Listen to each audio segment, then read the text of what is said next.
안녕하세요. 세상의 모든 슬픈 사연들을 전해드리는 새슬사 시간입니다. 새슬사에서는 익명으로 올려주신 여러분들의 사연을 읽어드립니다.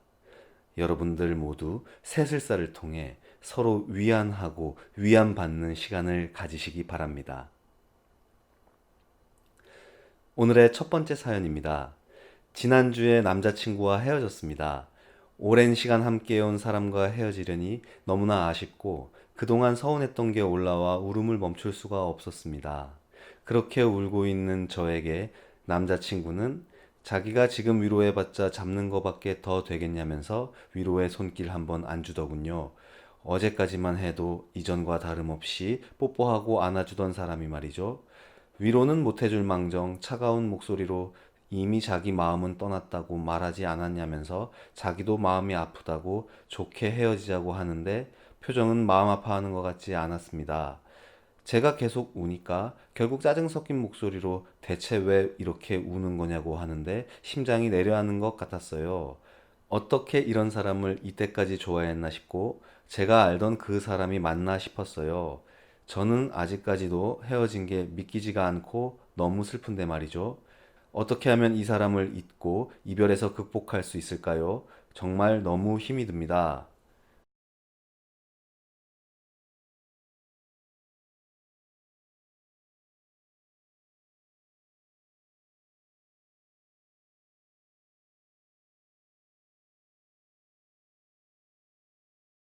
네, 남자친구분과 헤어지셨군요. 이별이란 게 참 힘들죠? 시간이 지나면 다 잊혀질 겁니다. 힘내세요.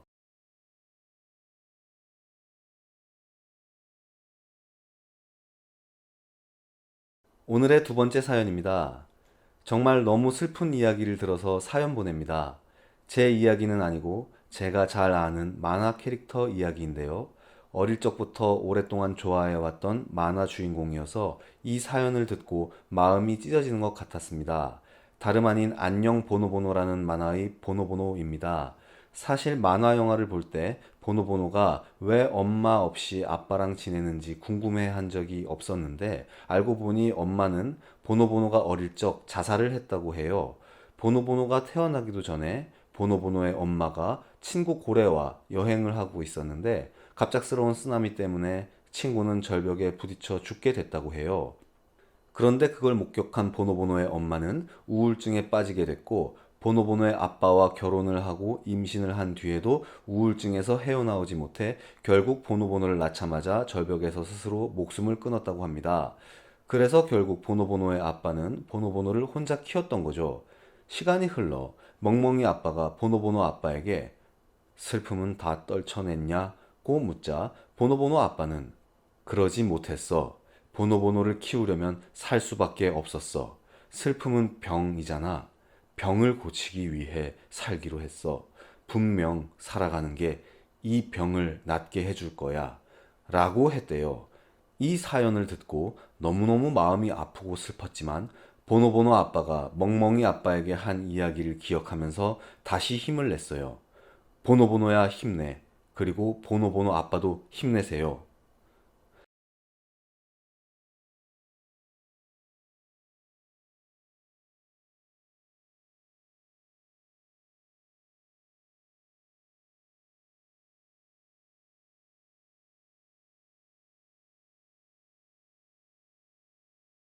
아이쿠, 보노보노에게 이런 사연이 있었군요. 보노보노도, 보노보노 아빠도 정말 힘들었었겠네요.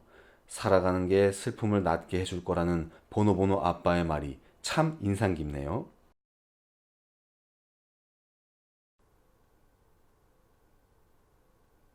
오늘의 세 번째 사연입니다. 돌아가신 할머니가 생각나 사연을 적어봅니다.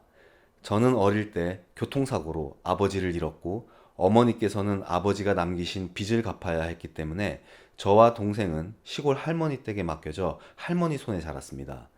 누구나 어린 시절 가장 먼저 떠오르는 기억들이 있겠죠? 불행히도 제가 기억하는 저의 어린 시절 기억들은 제 가슴속 아픈 추억으로 자리 잡고 있습니다. 할머니 댁에 보내지고 얼마 뒤 큰아버지는 저와 동생을 고아원에 보내려 했습니다. 하지만 할머니의 만류로 저희는 할머니 댁에서 계속 지낼 수 있었습니다. 큰아버지가 왔던 날 할머니는 눈물을 흘리며 큰아버지에게 너희에게 한 푼도 받지 않고 내 손으로 키울 테니 상관 말고 가라고 하셨습니다. 그 후 어린 저는 그런 할머니의 은혜도 모르고 항상 부족하고 굶주려야 하는 생활에 점점 비뚤어져만 갔습니다.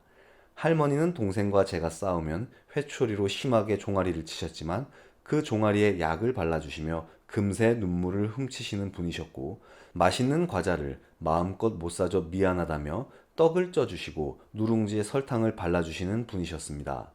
그렇게 따뜻하신 할머니의 마음도 모르고 어린 저는 그저 할머니가 부끄럽고 싫었습니다. 나이가 들고 도시로 나와 자취를 할 때도 할머니는 언제나 저와 동생 생각뿐이셨습니다. 매번 반찬을 챙겨주신다며 그 먼 길을 무거운 반찬통을 들고 오셨을 때도 왜 이런 걸 가져오냐며 귀찮아 했던 게 너무나 후회가 됩니다. 이제는 어엿한 성인이 되어 돈도 벌고 우리 할머니 호강시켜 드릴 수 있는데 이미 너무 늦어버렸습니다. 할머니가 돌아가시고 나서야 할머니의 은혜를 깨닫게 되었으니 후회만 가득합니다. 눈부시게 화창한 봄날, 우리 할머니 손잡고 꽃길을 걸어보고 싶습니다. 할머니, 정말 감사하고 사랑합니다.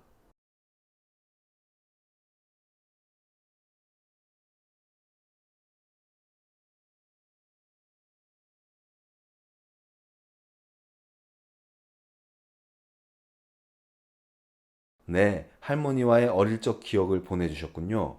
분명 할머니께서는 지금 하늘나라에서 손주분이 잘 자라 건강하게 지내는 걸 보면서 행복해 하실 겁니다. 오늘의 마지막 사연입니다. 너무나 불행한 생일을 가지고 있어 이렇게 하소연해 봅니다.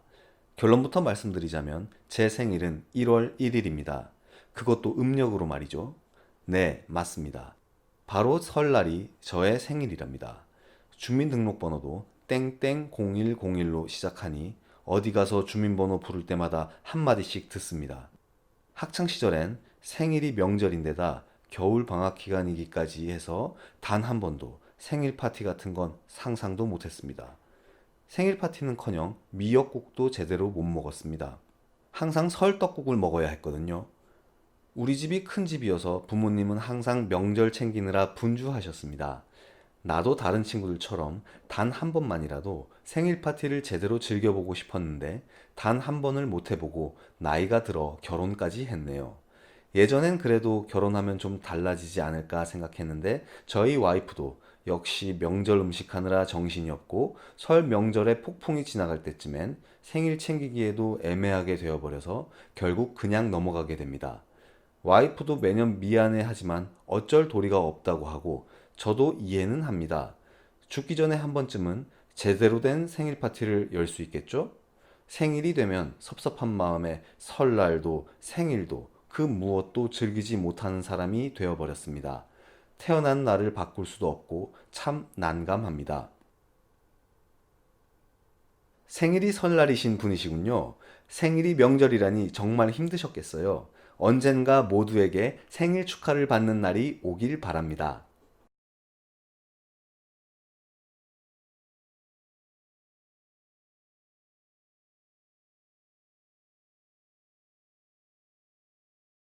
슬픈 사연을 전해드립니다. 만약 100m 밖에서 아내를 불렀는데 대답이 없으면 아내가 조금 늙은 거고, 50m 밖에서 불렀는데 대답을 못하면 많이 늙은 거랍니다. 더 가까운 10m에서 불러도 대답이 없다면 심각한 상태라는 거죠.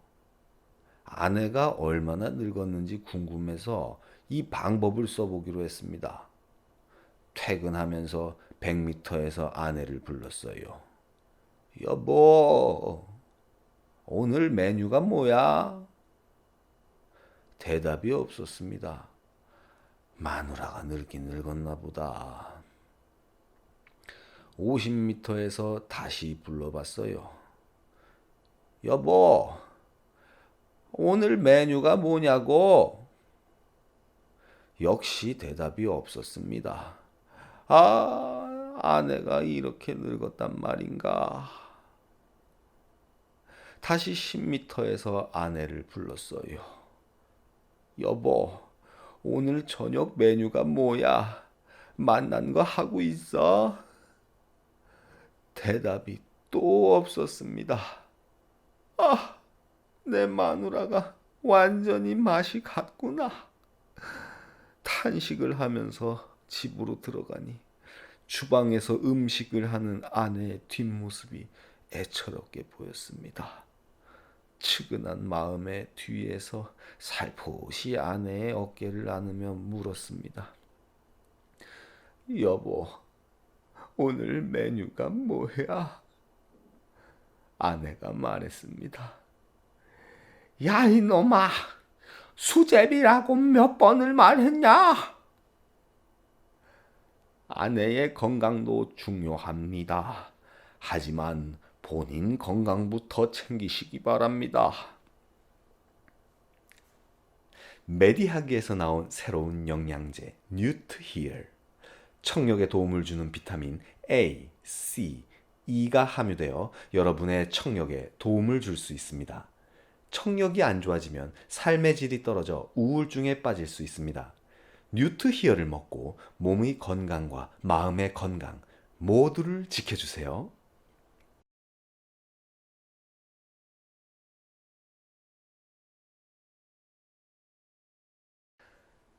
미술 치료는 이 내재된 부정적 정서와 분노, 적대감 등을 긍정적인 방법으로 해소하고 정화할 수 있게 도와줍니다.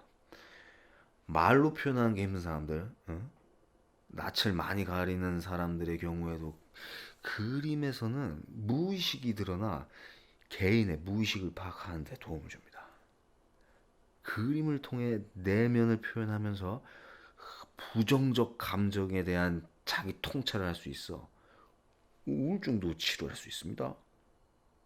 미술 작품의 완성 및 창의적인 제작 과정에서 만족감과 성취감을 얻어 이 자존감 함양을 촉진시켜주며 미술 표현이 수치심이나 열등감 같은 감정을 표현하는 좋은 매체가 되기 때문에 내재된 분노, 적대감, 갈등이 많은 분들에게는 효과적입니다.